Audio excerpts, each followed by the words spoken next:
Most thieves enter through doors or windows, but in today's story, we see a thief of a different kind, a thief who descends on his targets from above. The story of this thief will become stranger and stranger as we go through its events. Even when you think this story is over, you will be surprised that what remains is crazier and stranger than what has passed. So make sure you listen to it until the end. On May 20th, 2000, at around 5:30, employees at one of the McDonald's branches located in the city of Belmont, North Carolina, were preparing for a new day. They were preparing the place and the items inside the restaurant. But suddenly, a man armed with a rifle and wearing a mask appeared and calmly asked them to stay in their places. The strange thing is that this thief did not enter the place through the door. The door was still closed. This intruder was actually the thief known as the Roof Man, because this thief always entered from above through the roof. Before the employees arrived, Roof Man had been working since the early hours of the morning with his digging tools that he used to open a hole in the roof and sneak into the place, and he remained hidden quietly inside the restaurant until the employees came and began preparations for the new day.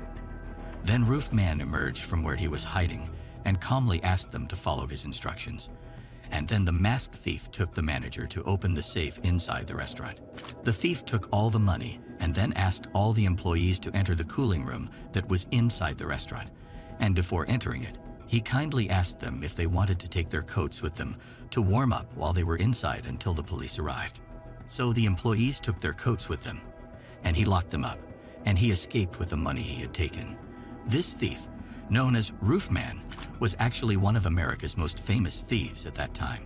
Although the police did not know his identity, the way he carried out all his operations was almost the same, which led them to give him the nickname Roof Man because he always descended on his targets from the roof. Roof Man was particularly focused on McDonald's branches. The reason was that they usually have similar designs, so he knew everything about them. McDonald's employees who were present during his operations described him as precise, fast, and knowledgeable about everything, which means he planned his operations professionally. And at the same time, all the witnesses described him as being friendly and gentle with them. According to estimates, he stole from more than 40 McDonald's branches in 3 years across various states. As we mentioned, Roof Man was very smart, which left the police baffled and unable to catch him. However, even the smartest thieves make mistakes when they carry out many operations. Returning to the operation we mentioned at the beginning, which took place on May 20th, 2000, Roof Man left the restaurant after locking the employees in the cooling room. But this time, he made a mistake. He didn't close the door of the cooling room correctly, or maybe one of the employees had a spare key. Either way, the employees managed to get out of the freezer quickly and immediately called the police. The police quickly covered the area.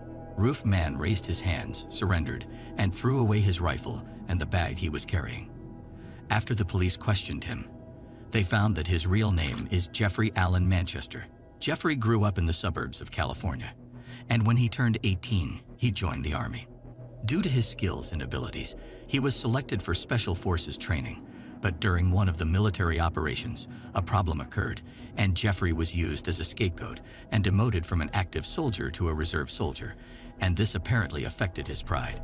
In 1997, he began his career in robberies, and he continued with these operations for 3 years until he was arrested in 2000. The Roof Man robberies would occur in a particular area or state for a while before disappearing and then reappearing in another state, which perplexed the police. But after investigation, they understand that Jeffrey's movements were due to his work in the Army, which determined the locations of the robberies. Because during these 3 years, Jeffrey was still considered a soldier, and sometimes the Army would move to other states to receive different types of training. Anyway, Jeffrey was tried and sentenced to 45 years in prison. He was shocked by the verdict because he was only 27 years old at the time. However, he was sent to a prison in North Carolina called Brown Creek to serve his sentence. There, Jeffrey was the perfect prisoner for 4 years. He was well behaved, and he didn't cause any problems. And as we all know, prisoners who are well behaved and follow the rules may have their sentences reduced. But that wasn't Jeffrey's main goal. No matter what, he needed to get out of there. Sometimes, Jeffrey would hear the sound of a truck pulling into the prison's workshop. The vehicle would drop off some materials and items at the garage and then leave. For him, Working in the workshop meant getting closer to the vehicle so he could use it to escape. So he petitioned the jail administration for a job in the workshop. Jeffrey's good behavior and activities convinced the jail administration to grant him this request. As soon as he began working in the workshop, he started paying close attention to the truck's arrival timing and the guard's protocols whenever it arrived. The truck comes to the workshop once or twice a week in the morning, depending on demand. Before leaving the prison, the guards unload the needed items from the truck.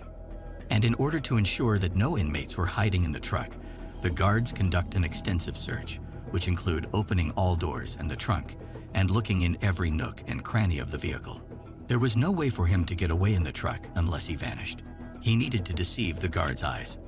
And one day, Jeffrey quickly went under the truck and took measurements of the iron support bars. Jeffrey started making a large wooden panel that could be hung between the support bars underneath the truck. When he finished painting the panel black, he took pieces of cardboard and painted them the same color so that he could cover himself from the front when he lay on the panel under the truck. Once he had everything ready, Jeffrey waited for the best possible opportunity to execute his plan. On June 15, 2004, the opportunity came. It was raining, and the guards were scheduled to inspect the truck that day.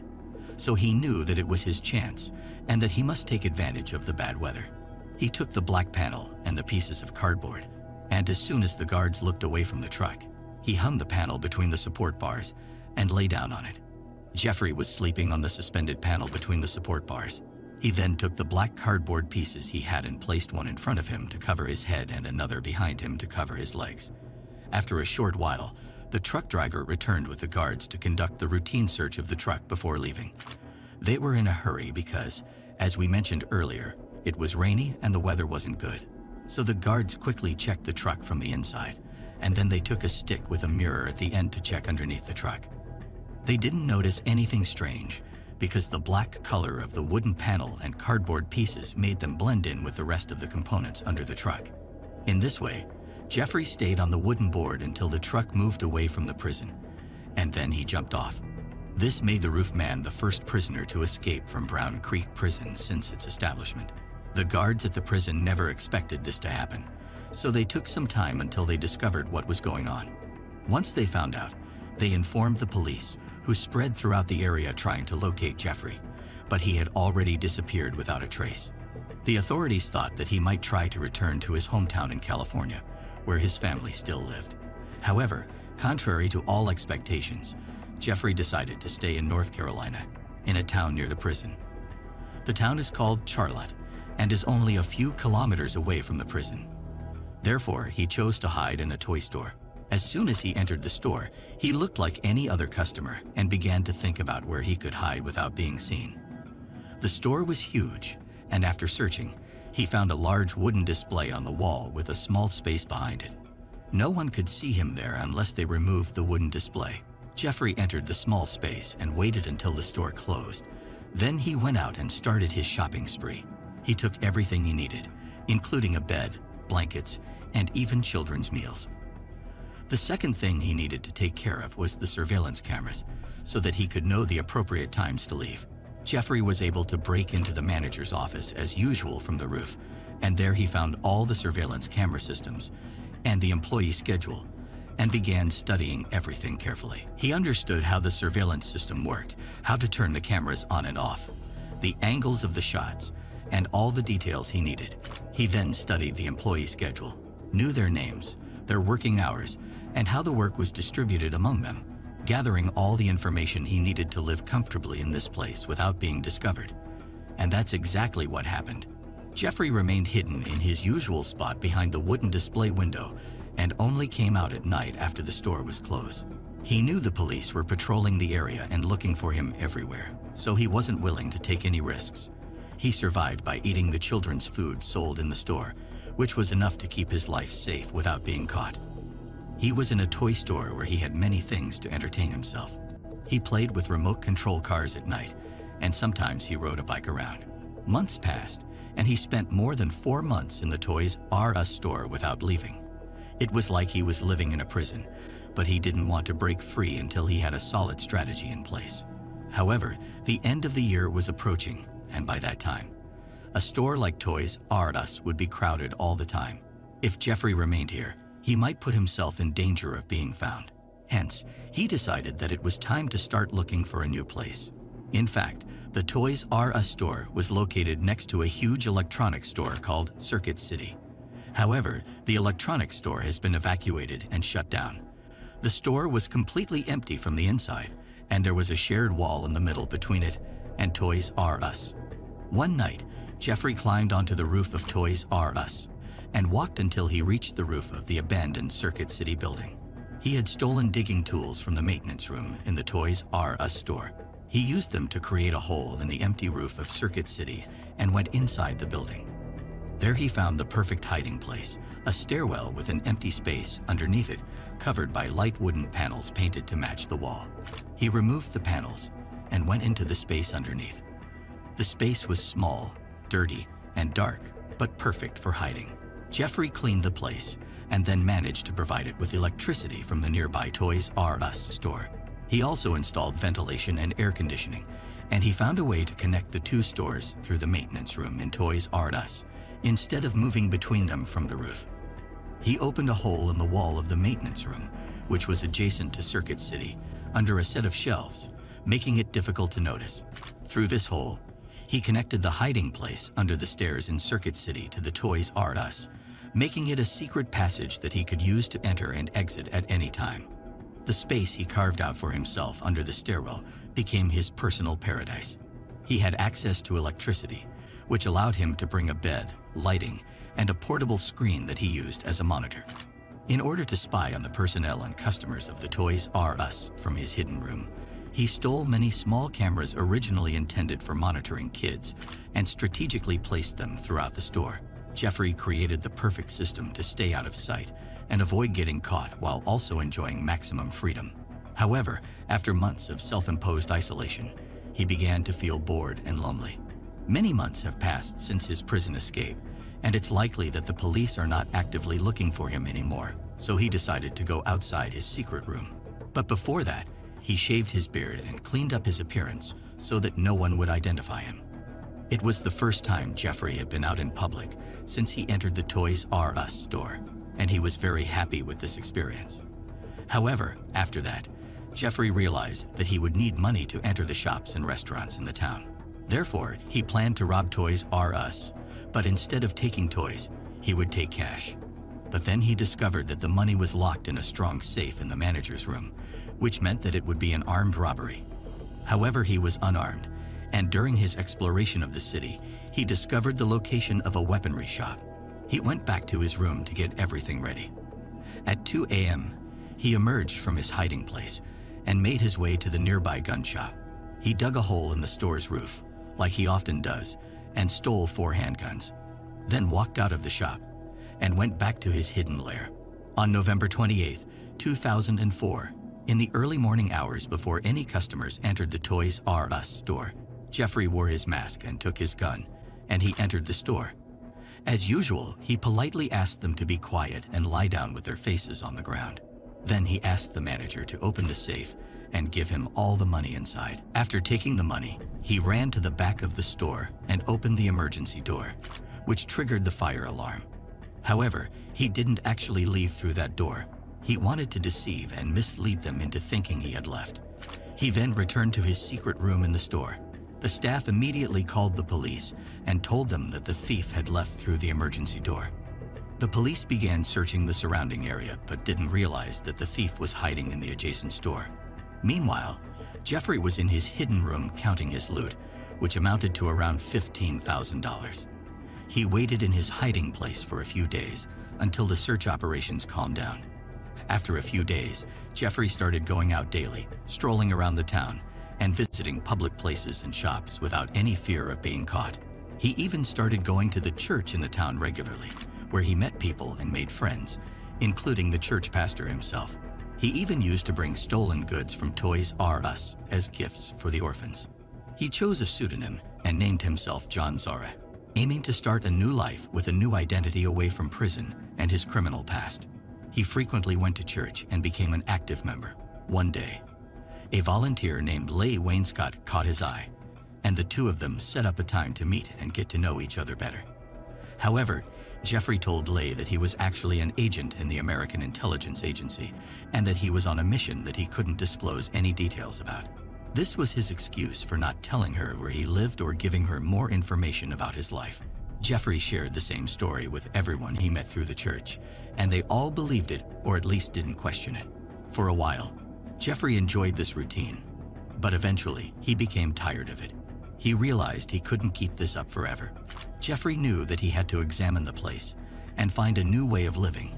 However, before he left, he decided that he had to rob one last time.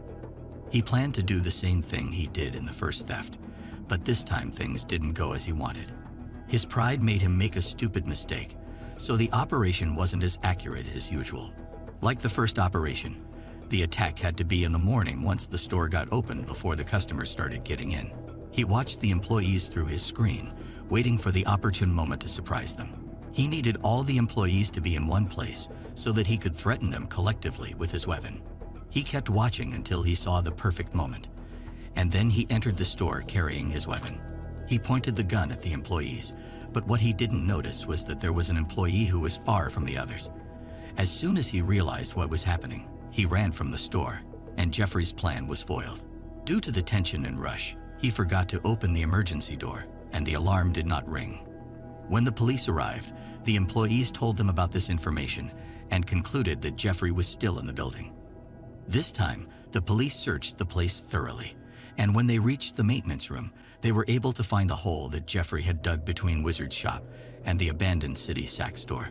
They entered through the hole and began searching the abandoned store. After a thorough search, they were surprised to find Jeffrey's secret room and the things inside, but Jeffrey was not there. Apparently, he sensed danger and fled the scene before the police could catch him. The police were immediately able to obtain Jeffrey's fingerprints, and they knew that he was the same man who had escaped from Brown Creek Prison, which was located near the town. The police immediately printed thousands of copies of Jeffrey's picture with his full name on it and distributed them throughout the town. After a short while, the people at the church recognized him and reported to the police that they knew him as John Zora. They also told them that this man had a girlfriend named Leigh. The police went to Ellie's house and told her about the situation, informing her that her boyfriend was actually one of the most wanted men in all of America. She initially refused to believe the police, but after they showed her a newspaper article about Jeffrey Manchester's prison break, she came around and agreed to help the authorities in any way she could. She told them she was supposed to meet with Jeffrey at her place later that evening. He believed that even though the world had turned upside down, the authorities had not recognized him.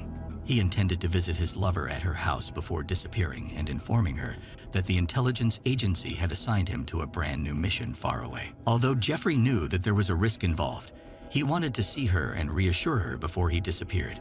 But when Jeffrey arrived home, he rang the doorbell, and he was surprised to see the police opening the door and surrounding him from all sides. He was arrested, but before the police took him away, he asked them to let him speak to his girlfriend. He apologized to her for everything he had done, expressed his love for her, and explained that his criminal past prevented him from starting a new life with her. She remained silent during that moment and did not respond to him. But later in an interview, she said that she did not hate him, but she just felt disappointed. In any case, Jeffrey returned to prison after 7 months of freedom. This time, he was sentenced to 47 years in a heavily guarded prison, which was much stronger than the one before. The sentence was very harsh. When we hear a story like this from the perspective of a thief or a criminal, we may feel that he is the hero, and we may applaud him intentionally. But in the end, we must not forget that he is a criminal.